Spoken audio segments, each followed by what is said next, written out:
வணக்கம். கரூரில் விஜய் அவர்கள் பிரச்சாரத்தின் போது கூட்ட நெரிசலில் சிக்கி 41 பேர் உயிர் இழந்துட்டாங்க. அது உங்களுக்கு எல்லாருக்கும் தெரிஞ்ச விஷயந்தான். அந்த 41 பேரையும் சந்திக்கிறதுக்கு விஜய் தரப்புலேருந்து தவிக தரப்புலேருந்து அனுமதி கேட்டதுக்கு சரியான அனுமதி கிடைக்கல அப்படின்ட்டு இப்போ என்ன பண்ணியிருக்காங்கன்னா, விஜய் அவர்களை சந்திக்கிறதுக்கு ஏற்பாடு பண்ணியிருக்கிறாங்க. யார்? அந்த 41 குடும்பங்களும் விஜய் அவர்களை வந்து சந்திக்கணும் அப்படின்ட்டு ஏற்பாடு பண்ணியிருக்கிறாங்க. அதுக்கு இன்றைக்கி கிளம்பிட்டாங்க, புறப்பட்டுட்டாங்க. 41 குடும்பங்களும் போகலை. நான் ஏற்கனவே முன்னாடி சொல்லியிருந்த வீடியோவில் எல்லோரும் போவாங்களாங்கிறது சந்தேகம் எனக்கு இருந்ததுன்னு நான் சொல்லியிருந்தேன். அது மாதிரி 41 குடும்பங்களும் போன மாதிரி தெரியல. 33 குடும்பங்கள் தான் போகிறாங்கன்னு நினைக்கிறேன்.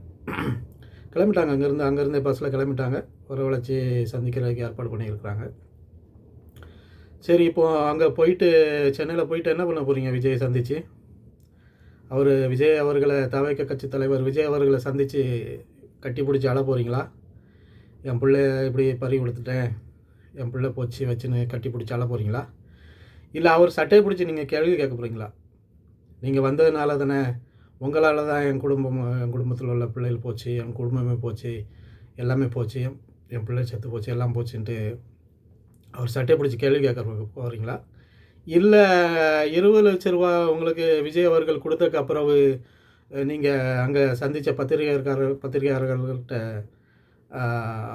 இந்த மாதிரி போனால் போயிட்டு போகிறான், விஜயை பார்க்க போய் தான் என் பிள்ளை செத்தான், போனால் போயிட்டு போகிறான் அப்படின்ட்டு விஜய்கிட்ட சொல்ல போகிறீங்களா?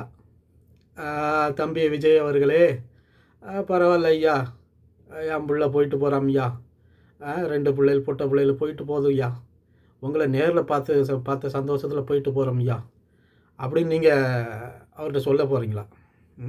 என்ன பண்ண போகிறீங்க? இதெல்லாம் என்ன மனநிலையில் நீங்கள் இப்படிலாம் நடந்துட்டீங்க? என்ன மனநிலையில் இதெல்லாம் என்ன ஒரு செயல்பாடு இது? அரசியல்னா உங்களுக்கு அவ்வளோ சாதாரணமாக போச்சு, முதலமைச்சர் பதவினா அப்படி ஒரு விளையாட்டாக போச்சு, எல்லாம் விளையாட்டு இல்லையா? எல்லாமே சாதாரணமாக போச்சு, எல்லாமே அசால்ட்டாகி போச்சு. இதுதான் நடக்கும், நாளைக்கு இதுதான் நடக்கும். அவர் போனோன்னு நீங்கள் சந்திக்க போகிறதில்ல. அதுக்கு முன்னாடி உங்களுக்கு அங்கே அவர் ஏற்பாடு பண்ணியிருக்க இடத்துல வச்சு உங்களுக்கு ஒத்திகை நடக்கும். நீங்கள் தான் பார்க்கணும், நீங்கள் தான் அவர்கிட்ட பேசணும் அப்படின்னு உங்களுக்கு எப்படி எழுதி கொடுப்பாங்க. அது வந்து உள்ளுக்குள்ளே அங்கே ஒத்திகை நடக்கும். இந்த கேள்வி தான் கேட்கணும், இந்த கேள்வி கேட்கக்கூடாது, விஜய் அங்கே இருப்பார், நீங்கள் இங்கே இருக்கணும், இந்த கேள்விக்கு மேலே கேட்கக்கூடாது, இதுதான் நடக்கணும், இதுதான் பேசணுன்ட்டு எப்படியும் உங்களுக்கு நைட்டாக ஒத்திகை கொடுப்பாங்க. அதை தான் போய் நாளைக்கு பேச போகிறீங்க. அதான் நடக்க போகுது. சரி, பார்ப்போம் நாளைக்கு என்ன நடக்குன்ட்டு. அடுத்தது விஜய் வந்து அடுத்த பிரச்சார கூட்டத்துக்கு எப்படி போகிறாருன்னா, ஹெலிகாப்டர் வாடகை கேட்டிருக்கதாட்டு தகவல். ஹெலிகாப்டர் எடுத்துகிட்டு போயிட்டு இனி வர நாட்களில் கூட்டங்களில் மைதானங்களில் வர வச்சு கூட்டம் நடத்த போகிறதாட்டு தகவல் வந்திருக்குது. இப்போ ஹெலிகாப்டரில் போய் விஜய் அவர்கள் எப்படி பார்ப்பாங்க? மக்களை சந்தித்து எப்படி பேச போகிறாரு பிரச்சாரத்தில்? நீங்கள் தரையிறங்க முன்னாடியே தான் அவன் ஹெலிகாப்டரை இங்கேருந்து வந்துடுவானே பைக்கில், உங்கள் அனில் குஞ்சான்கள் ஹெலிகாப்டர் வரும்போதே, அங்கே பக்கத்தில் வரும்போதே இங்கேருந்து வந்துடுவானே பைக்கை எடுத்துக்கிட்டு, செல்ஃபோனை எடுத்துக்கிட்டு. எப்படி உங்களை தரையிறங்க விடுவானா அவன்? விடுவானுங்களா தரையிறங்க? கீழே ஒருத்தன் ரெக்கையை பிடிச்சி தொங்குவான், ஒருத்தன் வாழை பிடிச்சி தொங்குவான்.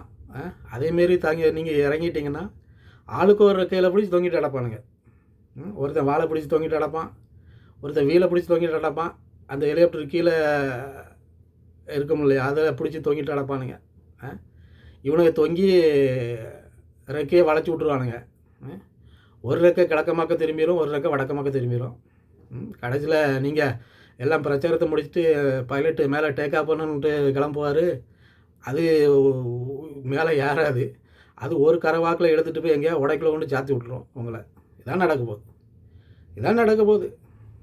நீங்கள் ஹெலிகாப்டரில் வந்தாலும் சரி, நீங்கள் எப்படி வந்தாலும் சரி, உங்கள் ரசிகர்கள் வந்து திருந்தவும் மாட்டாங்க. அதுக்கு ஒரு நல்ல ஐடியா இருக்குது. நீங்கள் ஒன்று பண்ணுங்க, ஹெலிகாப்டரில் வாங்க, வந்துட்டு டாம் குரூஸ் படத்தில், நம்ம மிஷன் இம்பாசிபிள் படத்தில் டாம் குரூஸ் வந்து மேலே ஒரு ஓட்டை போட்டு கயிறு கட்டி இறங்குவார்களா, அது மாதிரி இறங்கி அந்த ஒரு ஒரு ரூம் இருக்கும், அதுக்குள்ளே என்னமோ தேடி பிடிச்சி எடுப்பார்களா, அது மாதிரி நீங்கள் மேலே இருந்தே காலில் 2 கயிறு, இடுப்பில் ஒரு கயிறும் கட்டிக்கிட்டு அங்கே மேலே இருந்தே ஒரு 100 அடிக்கு மேலே ஹெலிகாப்டர் நிப்பாட்டிடுங்க, நிறுத்திடுங்க. சரியா? அங்கேருந்தே தொங்கிட்டே பேசுங்க. அதுதான் உங்களுக்கு நல்லது. தொங்கிட்டே பேசிட்டு அப்படியே மேலே உங்கள் பவுன்சரை வச்சு தூக்க சொல்லிடுங்க. பேசி முடிச்சுட்டு அப்படியே ஓடி போயிருங்க. அதுதான் சேஃப்டி உங்களுக்கு. அதுவும் ஒரு குறிப்பிட்ட மனுஷன் கல் எடுத்து எரிஞ்சாக்கி எவ்வளோ தூரத்துக்கு எட்டாதோ அந்த அளவுக்கு மேலே நிப்பாட்டி எடுங்க ஹெலிகாப்டர். ஏன்னா இங்கேருந்து கல்லுக்கட்டை தூக்கி எறிவானுங்க. கல்லுக்கட்டை தூக்கி எறியதோட செல்ஃபோனை தூக்கி எறிவானுங்க இங்கேருந்து. அது வந்து உங்களை ரீச் ஆகிற அளவுக்கு எந்த அளவுக்கு உங்களுக்கு உயரம் தேவையோ அதுக்கு தகுந்த மாதிரி நீங்கள் நிப்பாட்டி பிரச்சாரம் பண்ணுங்க. என்ன சரிங்களா? என்ன ஒரு அரசியல், என்ன ஒரு கட்சி தலைவர், ஒரு சின்ன பெட்டி கேஸுக்கு ஓடிட்டாங்க அவ்வளோ நேரம். உங்கள் கட்சி தலைவர் அவ்வளோ நேரம் ஓடிட்டான். நீங்கள் அரசியல் வந்து முதலமைச்சராகி மக்களை காப்பாற்ற போகிறீங்க.